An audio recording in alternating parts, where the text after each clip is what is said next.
Stop being a slave to your emotions. As old as it seems, itong kasabihan na to, sobrang laking tulong lalo kapag nasa review ka na. Ang emotions kasi natin, interconnected yan sa pagod. Yung emotions natin na pag-worry, fear, sadness kasi na homesick, mga ganon. Yan yung nagpapapagod sa utak natin eh. Bukod sa lessons, sabi nga nila kapag pagod ang utak, pagod din ang katawan. Tsaka sabi nga nila, yung pagod sa utak, yan talaga yung mahirap lunasan. Kasi kung kunyari, pagod ka sa katawan, madali lang yun, diba? Tulog mo lang, pagising mo, okay ka na. Medyo may muscle aches, pero kaya pa siya ng mga ng mga salon pass, diba? Ganun. Pero yung mental, kunyari, yung mental fatigue, no? Kahit itulog mo, pagising mo, parang pagod pa rin eh. Parang nandun pa rin yung hangover, diba? Nan. Kaya nga dapat, iwasan din natin yung masyadong pag-iisip. Masyadong pagiging emotional, diba? Para naman sa girls na katulad ko, syempre hindi natin maiwasan, 'di ba? Lalo kapag yung malapit na magkaroon, ganyan, nababaliw na, 'di ba?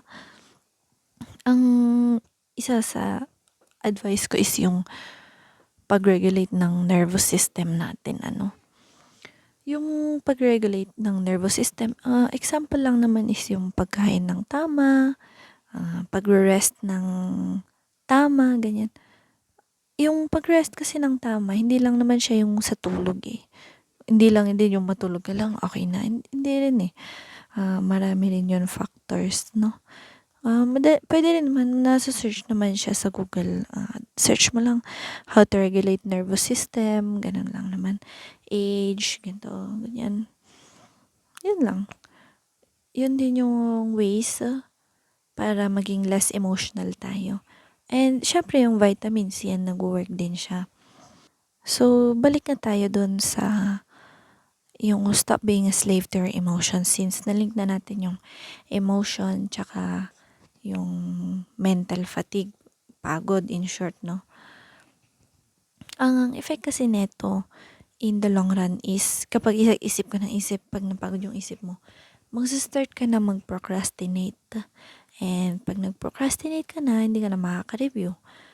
Pag di ka na naka-review, hindi mo na alam yung sasagot sa board exam, di ba? Yun. Kaya, yun yung first tip ko. Kasi ang laki talagang impact nito sa overall na review, no? Kasi, kapag natutunan mo maging, bato? Robot? Ganun. Hindi naman robot. Siguro pag natutunan mo maging bato, ang laking tulong nun para sa overall review. Mas, mas alert ka, mas, iwas lutang moments lang. Mas ma-absorb mo yung material, mas makaral ka ng mabuti, and mas mataas yung chance mo na pumasa, di ba? Yung experience ko kasi noon, yung una kong review, ang talagang nag-bother sa isip ko is yung sobrang fear of failure ko. Sobrang takot ako nun mag-fail. Takot ako ma-fail sa board exam. Lalo tapos dagdag mo pa na online review ako noon. Sobrang takot ko talaga na paano to? Tama ba itong ginagawa ko? Enough ba to? Enough ba itong ginagawa ko? Para rin ma-prevent yung pagiging, sa emotions mo. Para hindi ka madala ng emotions mo.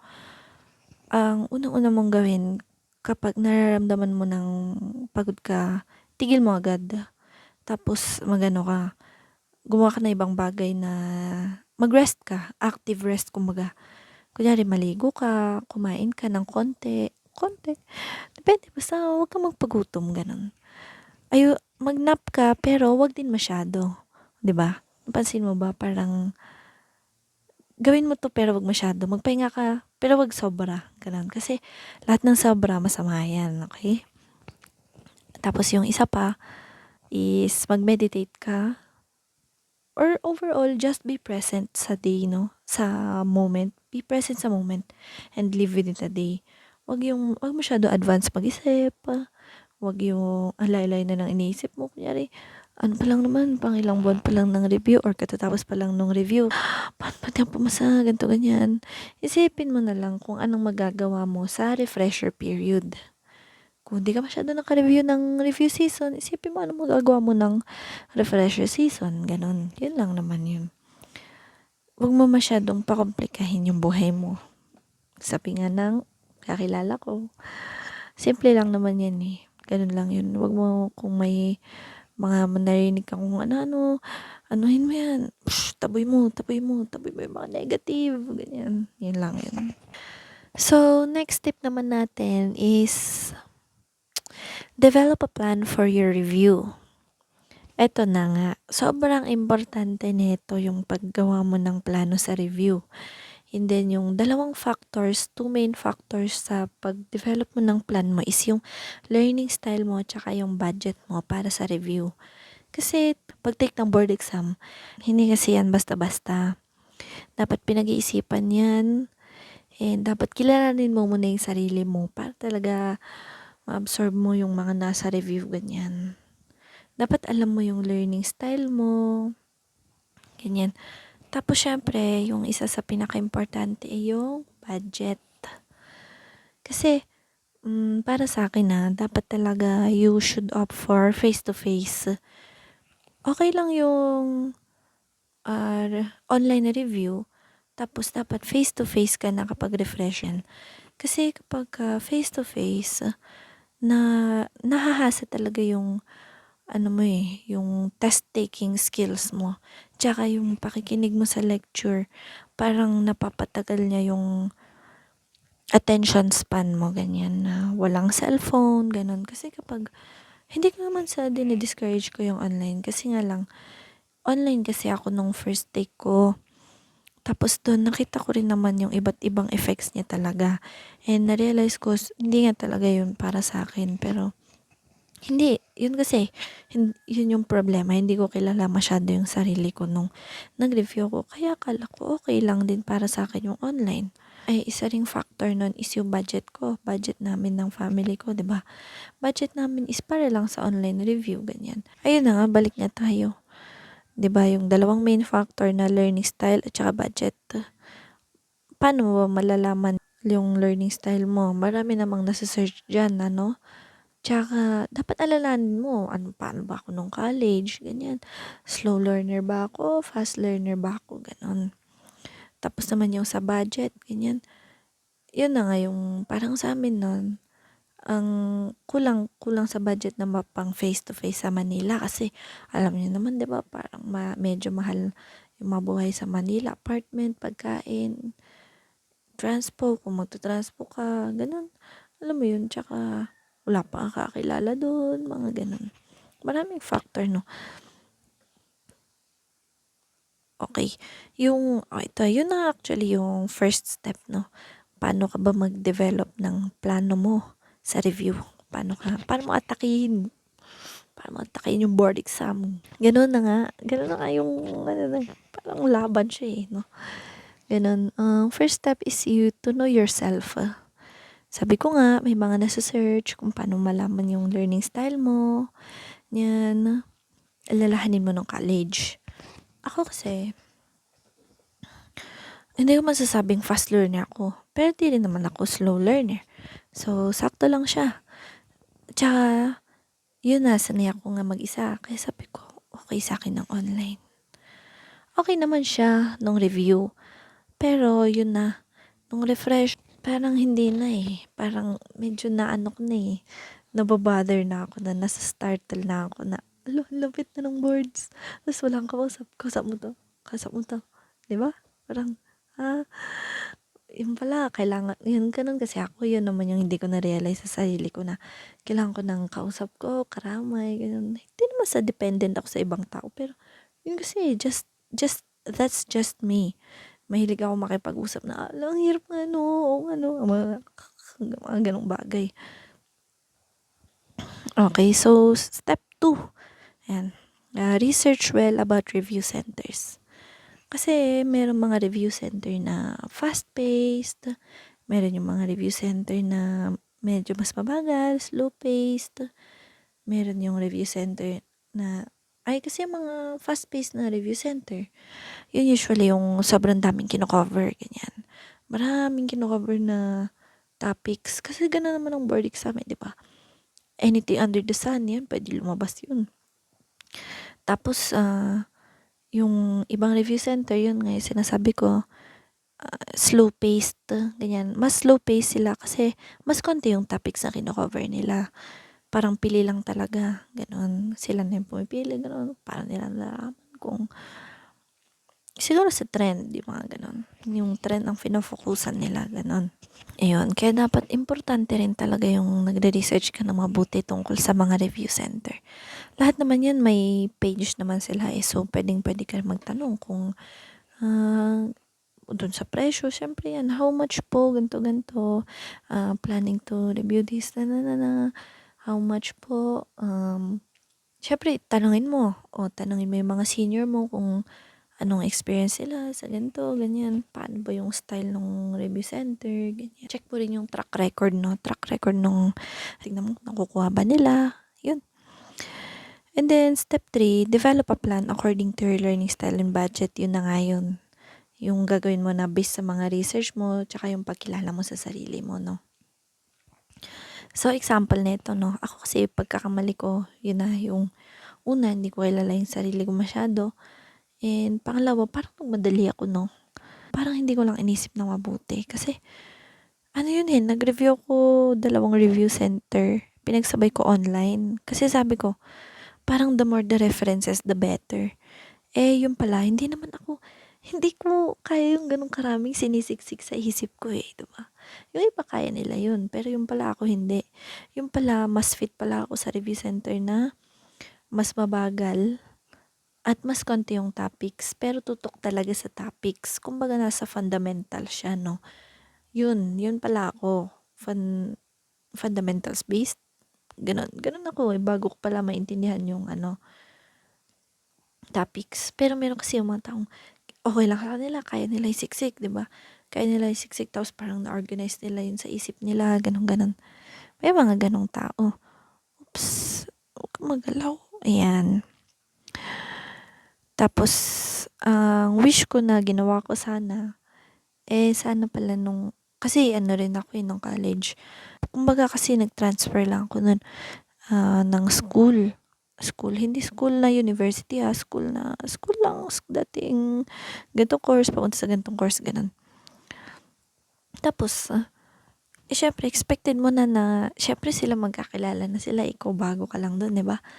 Hindi, expected mo na mag-isa ka, ganyan.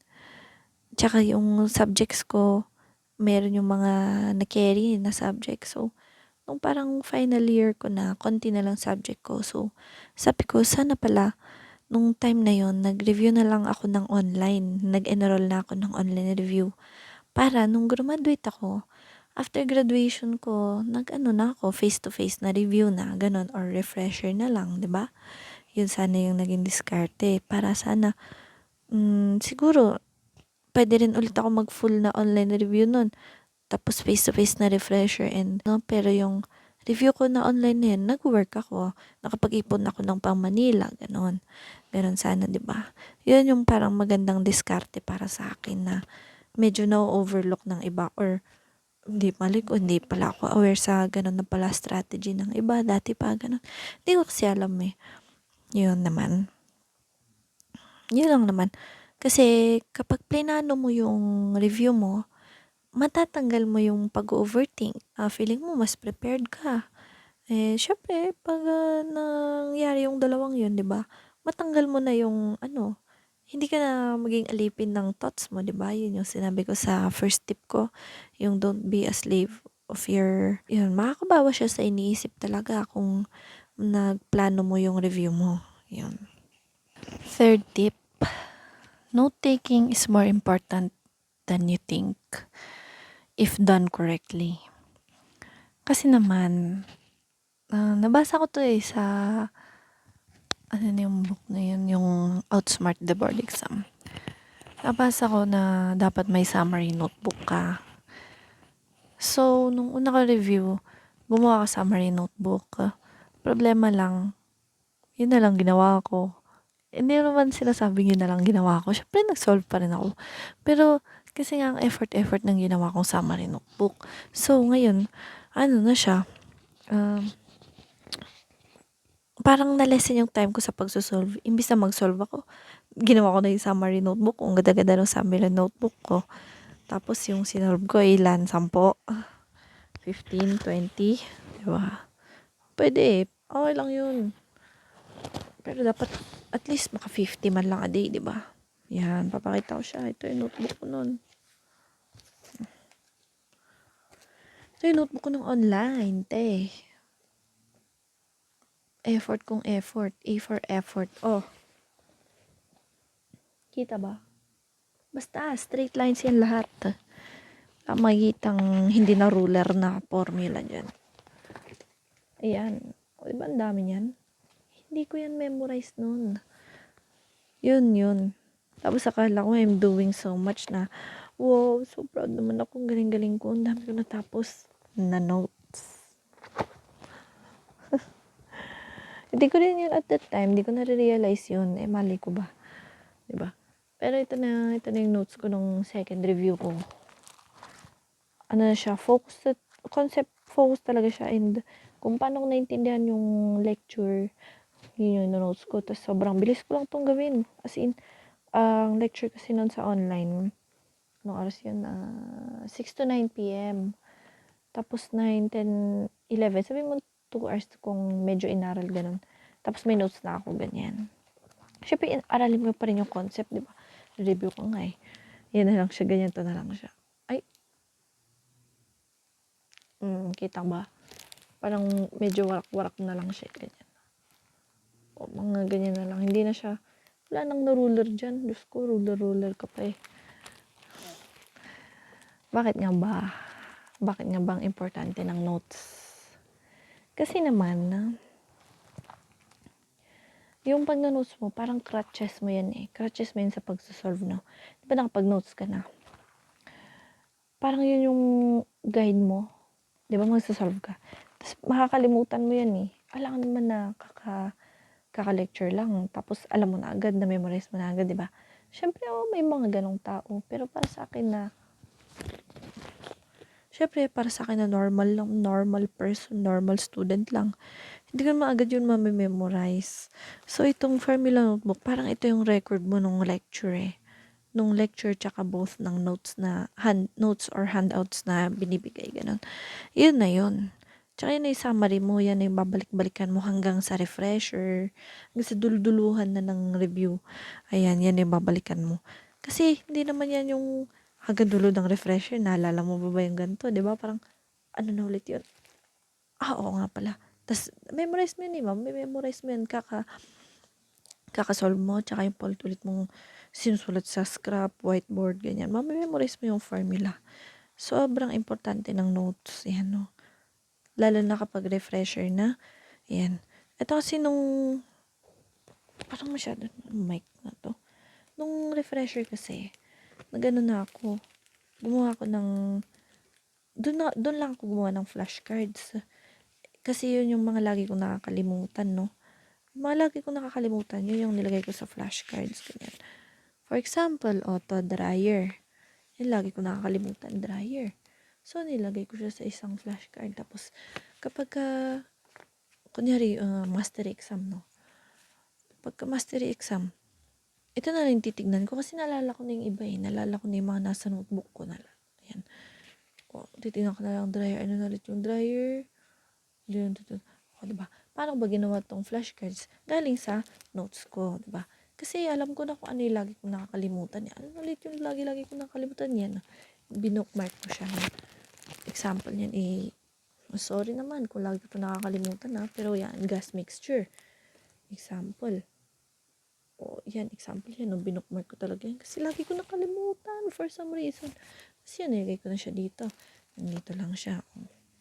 Tapos yung mga simple concept lang, malagi mo lang rin talaga nakakalimutan. Personalize to, okay? Mapapersonalize mo siya kapag may notes ka. Ganon. Hindi yung refresher na doon ka palang gagawa ng notes mo, 'di ba? Tapos Siguro may ibang gano'n 'no? Pero para kasi sa'kin time consuming siya tsaka parang sayang na, eh. Kasi ilang buwan na 'yun, eh, ilang buwan na 'yung lumipas ta's magno-notes ka pa.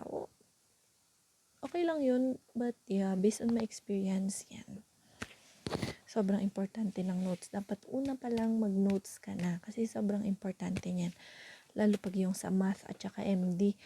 'Yung MD naman 'yun, kasi nung review days na nung MD, ano na busy ako nun, nung pangalawa ko ng review, na busy na ako kaya hindi na ako nakapag-notes.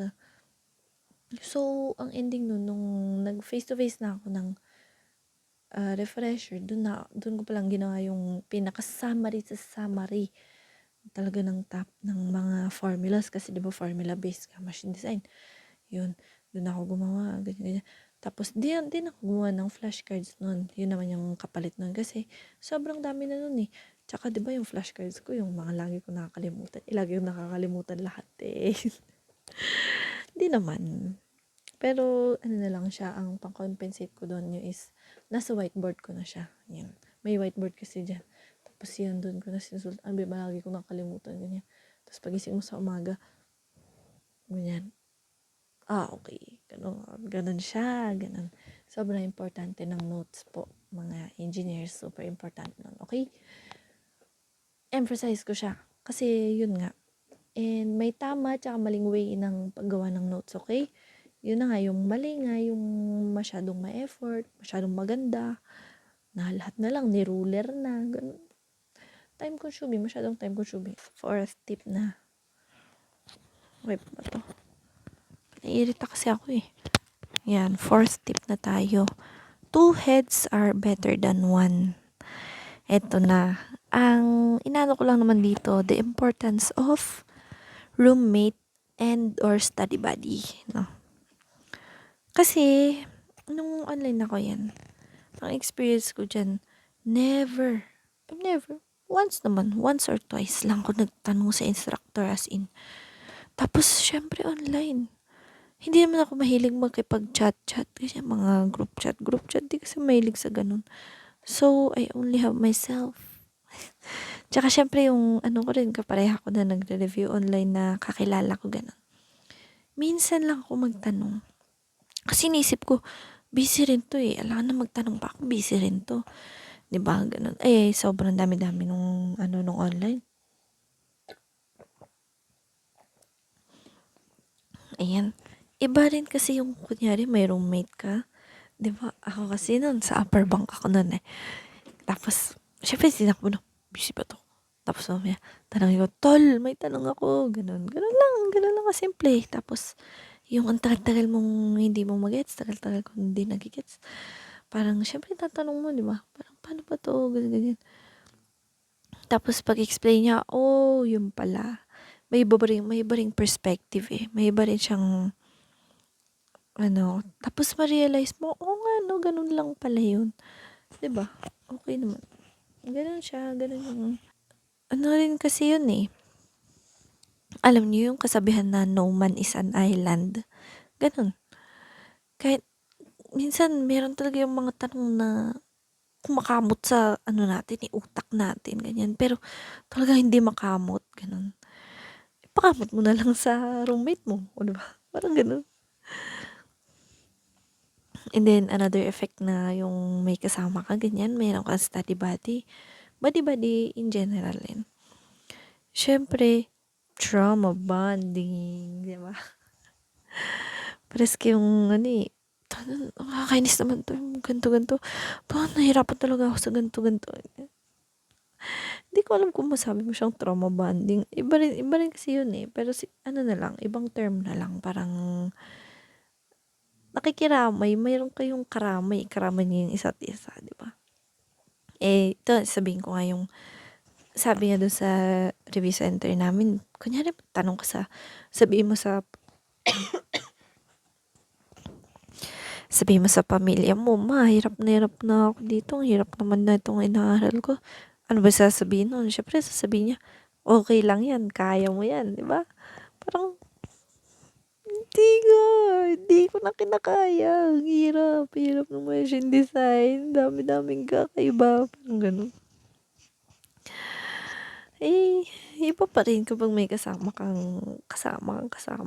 'di ba, ganyan. Na kasama mong kasama mong kung nababaliw na kayo, magkukuwentuhan kayo or kasama mong kumain, ganyan. And then you talk over kung anong mga kaganapan sa review center, ganun lang, yun lang yun. Tsaka, yun nga rin yung kapag mag-take kayo rin lang yung magpapalakas ng loob ng isa't isa, no? Next and last tip, no? Nasa Diyos ang awa, nasa tao ang gawa. Which is self-explanatory naman na, di ba? Kahit ganong dasal mo, dasal ka, dasal. Tapos, hindi ka rin lang naman nagre-review. Oh, di wala rin, di ba? Yun nga, nasa Diyos ang awa, nasa tao ang gawa.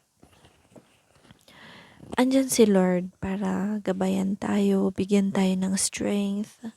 Pero at the end of the day, hindi naman siya yung magte-take ng exam eh. Tayo pa rin magte-take ng exam. Tayo magawak ng lapis, tayong kakalkal ng formula sa isip natin. Ang dapat ipag-pray natin is yung mental clarity, strength, yun nga strength, motivation, and wisdom. Yan. Para makasagot sa board exam, di ba? Para makapasa sa board exam. Yun naman yung mga dapat pinagpa-pray natin. Hindi yung, Lord, sana po alam ko na agad yung sagot. Paano malalaman yung sagot kung hindi ka naman pala nag-review, di ba? Hindi naman natin totally aasa. Kasi yun nga eh, hindi naman siya yung magbo-board exam eh. Tayo pa rin yung magbo-board exam. Good luck. Ko na-mention ko kanina na gagawa ko ng compilation ng notes. Based siya sa mga ano ko. Ito. Based dito sa basura kong notebook pa to ng kapatid ko, ninakaw ko to. Based siya dyan, yung mga notes ko na ganyan. Para naman di kayo maguluhan, no? And kung gusto nyo, isend ko sa inyo yung notes, comment your email. Kung saan ko isend, o gagawa na lang ako Google Drive, Hindi ko alam. Basta, meron akong gagawing notes. Siguro, check nyo na lang sa description. Kung nagawa ko na, ilalagay ko siya sa description. Ilalagay ko yung link sa description. Yan. Pero gagawin ko siya kasi, this is all my way of giving back. Kahit naman na isa kong top-notcher. Isa na ako normal na tao, normal na estudyante. Ang promise ko kay Lord ay mag-give back talaga ako once na makapasa ako sa board exam. Isipin ko, gagawin ko yung ways talaga para mag-give back. Tsaka, syempre yun, hindi kasi yun nakaka-fulfill sa akin ngayon. Nantok na ako, gabi na, plus 12 na, tapos na. Yun lang naman po, maraming salamat sa pakikinig. Kung ito ay makabuluhan ba? Tell me, makabuluhan ba to? Marami pa ako naiisip eh, pero parang ito lang yung main learnings ko sa aking recent journey, no. Pero parang hirap rin magsalita, no, kasi hindi naman ako credible enough. Para, kunyari, sasabihin ko, paano mag-take notes para sa board exam? Ay, paano gumawa ng tamang notes para sa board exam? Or like, study techniques para sa board exam? Hindi naman ako top-notcher. I'm just a normal person. Normal lang na tao ng college, normal lang na tao na nag-review, normal lang na tao na pumasa. Ganoon lang. Well, I hope nakatulong ito. Kasi, feeling ko yung perspective ko rin as a top-notcher, malaking tulong rin yan para sa mga katulad ko na normal lang rin naman. Gusto lang pumasa.